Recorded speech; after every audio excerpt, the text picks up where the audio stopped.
Baik, Assalamualaikum warahmatullahi wabarakatuh. Saya atas nama Faizal Cahyalim dengan NIM 2002 01602005 dari Teknik Sipil Bangunan Gedung D4, jurusan Pendidikan Teknik Sipil dan Perencanaan, Fakultas Teknik Universitas Negeri Makassar. Di sini saya akan menjelaskan aplikasi apa saja yang digunakan dalam perencanaan konstruksi. Penjelasan yang pertama. Yang pertama itu AutoCAD. CAD pada AutoCAD merupakan singkatan dari Computer Aided Design atau aplikasi desain yang dibantu komputer. Fungsi utama dari software ini adalah mendesain atau penyusunan model dalam bentuk 2 dimensi dan 3 dimensi.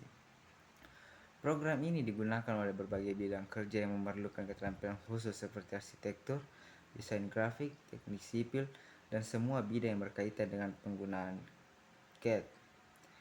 Khusus untuk teknik sipil, AutoCAD memiliki varian lain yang menyesuaikan dengan kebutuhan sipil. AutoCAD Civil 3D merupakan versi terbaru yang sudah menggunakan konsep dynamic modeling. Yang kedua itu SketchUp. SketchUp adalah aplikasi yang memungkinkan penggunanya membuat model 2 dimensi dan 3 dimensi dalam teknik penggunaan push and pull. Memanfaatkan perangkat push and pull, kamu dapat mengubah permukaan datar menjadi bentuk 3D. SketchUp mencakup fungsi tata letak dalam desain 3D, perenderan floor atau permukaan.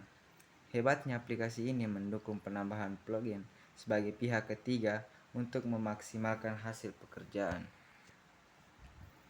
Yang ketiga, Archicad merupakan software yang dapat dikatakan all-in-one karena dalam praktiknya software ini digunakan untuk melakukan desain bangunan dalam bentuk 2 dimensi, 3 dimensi. Penggunaan yang sangat mudah ditujukan untuk arsitek expert atau yang masih pemula. Yang keempat, Punch.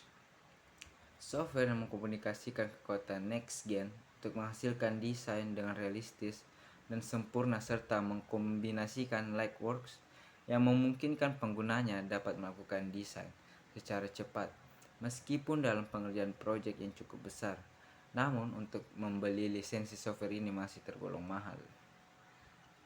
Dan saya akan menjelaskan manfaat dari keempat aplikasi tersebut. Yang pertama itu AutoCAD, mempersingkat waktu. Dengan AutoCAD, proses membuat desain atau gambar lebih singkat. Software yang simple dan mudah dimengerti membuat AutoCAD mempermudah pekerjaan membuat desain. Jika sebelumnya menggambar desain dan manual membutuhkan waktu berhari-hari, sekarang Anda bisa mengerjakan itu dalam hitungan jam dengan bantuan software. Kedua itu mudah didokumentasikan. Jika Anda ingin mencetak hasil desain yang Anda buat, AutoCAD memberi kemudahan. Tinggal ekspor saja desain tersebut, kemudian simpan ke komputer atau flash disk.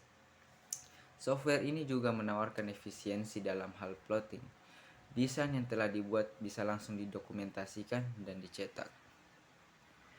Yang ketiga, mempermudah editing. Salah satu kelebihan AutoCAD adalah kemudahan dalam proses penyuntingan atau editing. Ada beberapa fitur seperti erase, copy, break, extend, dan lain sebagainya untuk mempermudah kerja Anda.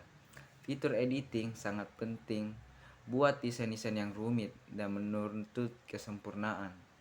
Karena itu, AutoCAD datang dengan menawarkan fungsi tersebut. Yang keempat, desain lebih akurat.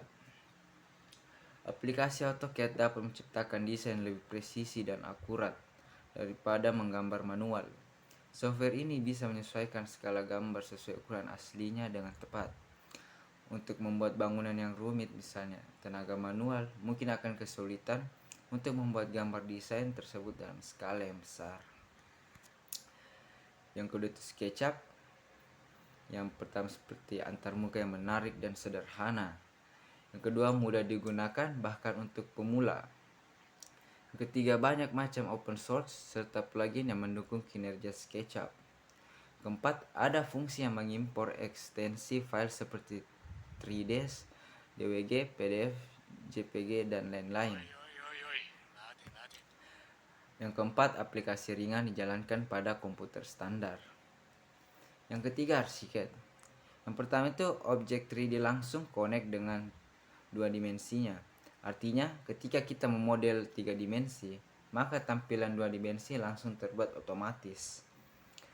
Yang kedua, terdapat objek 3 dimensi pendukung seperti mobil, pohon, perabot, dan lain-lain. Yang ketiga, penggunaan toolnya simple. Yang keempat, tersedia juga crop gambar dengan berbagai ukuran atau bisa membuat sendiri. Dan yang terakhir itu punch. Yang pertama itu pradesain dan template lain tersedia. Paket konten menyertakan item dan template tambahan. Dan harga terjangkau untuk desain pemula.